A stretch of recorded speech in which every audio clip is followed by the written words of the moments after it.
And here to talk about the Hoosiers, our first Big Ten team in our top 25, and the first time we can remember having Indiana in the top 25. Zach Osterman of the Indianapolis Star. We're bullish on this team. Are we okay being this bullish on the Hoosiers?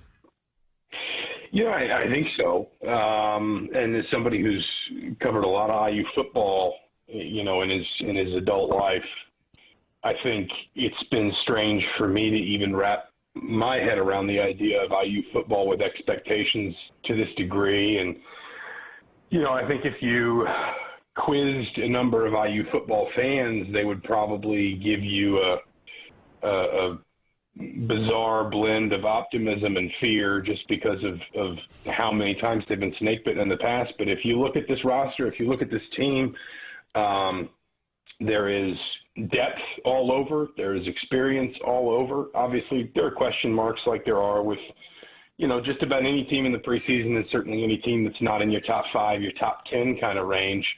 But I think this is a team that certainly has earned preseason expectation, and it's just going to be a question of whether or not they can live up to it, obviously, as we figure out what the season is going to look like. You talked about let's talk offense. Weapons, great returning quarterback in Penix. Scott's one of the better backs in the league. Whop Phillier, Husker fans saw a load of him. There's weapons everywhere. How about the offensive line? That looks like an area that there might be some questions about. Yeah, I think if you're Indiana, the thing you like about your offensive line is if they move and keep Harry Kreider at center, which it seemed like the staff was leaning more and more toward doing before spring camp got shut down. That Kreider started all of last season at left guard. He was a center by trade out of high school. He actually played a little bit of center as a true freshman for Indiana before moving to guard. We'd always kind of wondered, would there be a temptation to pull him back to center? It seemed like the staff resisted it for a while, but they were really toying with it and clearly thinking about it in spring before everything got closed down. If he does move to center, then your center is a senior, your starting right tackle's a redshirt junior, your starting left tackle's a redshirt junior, your starting right tackle's a sophomore who had an outstanding freshman season, Matthew Bedford, who took over when Coy Cronk got hurt. So basically, what I would argue probably the 3 most important positions in your offensive line are relatively settled. And I think that's the thing that if you're Indiana, you would feel good about. The other thing you probably feel good about is, though you may not have firm answers on your interior spots, your 2 guard spots, you've got experience. You've got a 5th-year player in Mackenzie Nwora who's been in the program for a long time. You've got a Stanford graduate transfer named Dylan Powell who's played a lot of football at those interior spots, I think both guard and center at Stanford, coming off some injuries, but, by all accounts healthy now, and actually Indiana gets him for 2 seasons. And then you've got some promising young players that you can kind of throw into that mix as well, see if maybe one of them takes strides forward or at least give you some quality depth. There are questions there, probably more than anywhere else in the offense, at least in terms of who your starters are.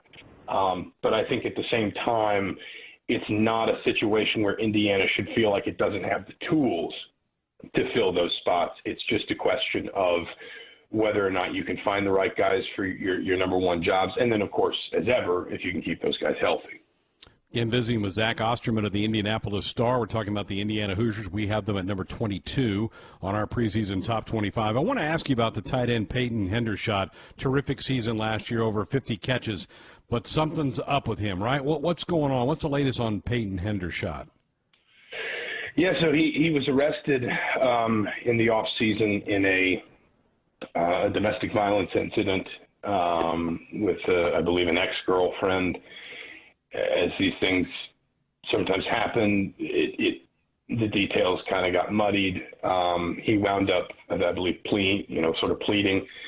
And while it's not clear if he will suffer any sort of suspension, obviously he was suspended from the team while the legal process played out. While it's not completely clear whether, for example, he'd miss games, I wouldn't be terribly surprised if he did miss a game or 2.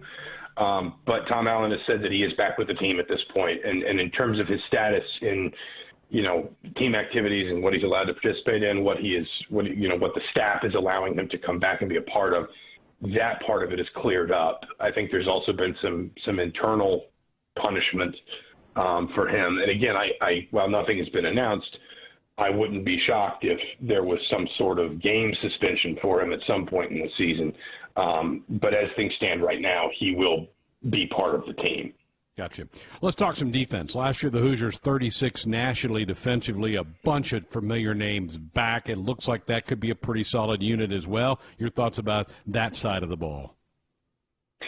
You know, that's the side where there are virtually no questions. And that doesn't necessarily mean Indiana's going to be an elite defense, but it's solid everywhere. And that's, I mean, it's the deepest I've ever seen Indiana's defense. It is probably as talented as I've ever seen Indiana's defense. And that goes back to the defense that Tom Allen got into the top 30 nationally in his first season as a head coach.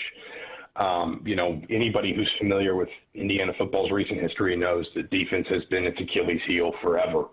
And of course, Allen has, you know, progressively changed that since coming in as defensive coordinator in 2016. But there was even still a bit of a regression kind of in his second season because Indiana's defense was really top heavy with seniors in his first couple of years.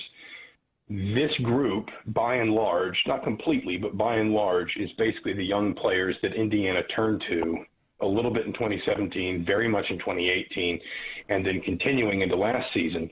A lot of guys who played, who maybe are only a redshirt sophomore, a redshirt junior, a true junior, but if you look at the snaps they've put up, if you look at the stats they've put up, they played a lot of football. And so what you're seeing now is maybe the growing pains that Indiana was willing to take from some of those players in 2018, and even at times last season, possibly paying off because this is genuinely a defense that can go too deep everywhere. And I don't know that, again, I'm not suggesting it's going to be the best defense in the league.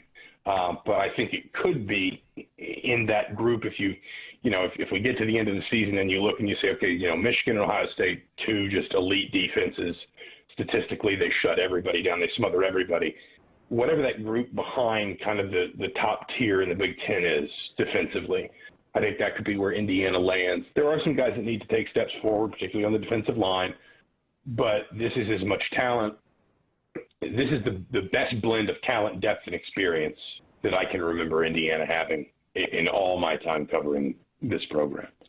Zach, as we look at the schedule, and we don't know if the Big Ten is going to tweak it, change it, but the league games that were on the schedule, wouldn't the Michigan State and Penn State home games be huge if they could get both those? They got a chance to maybe really have a breakout type season for IU football?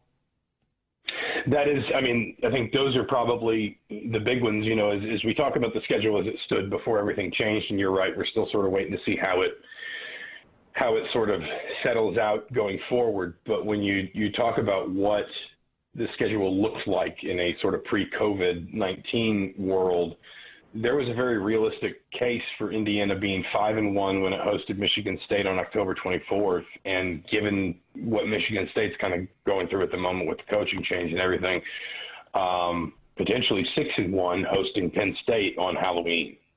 And, you know, there's no program in America that should be more aware of not putting the cart before the horse than IU football. But there is a sort of reasonable – there was, anyway, a reasonable way to forecast that season and see that Penn State game as maybe the biggest regular season game IU football's played in a very long time. And, you know, as we kind of figure out what the Big Ten wants to do with its schedule moving forward, now that we've chopped all the non-conference games off, of course, that's probably going to create more challenges for a program like Indiana. But I think there's still that opportunity, even in kind of a bizarre sort of season, to potentially do something, you know, to potentially, if nothing else, put some really important wins on the board. You know, I wouldn't even put it past Indiana to have a shot in that opener at Wisconsin. But, of course, then that's when you really do start to kind of get into the hypotheticals of what the schedule is going to look like in ways that we just can't know yet. Yeah, Zach Osterman again from the Indianapolis Star talking with us about Indiana. We have him at number 22 in our preseason poll. Zach, as always, we appreciate the insight. Thank you. Absolutely. Thanks for having me.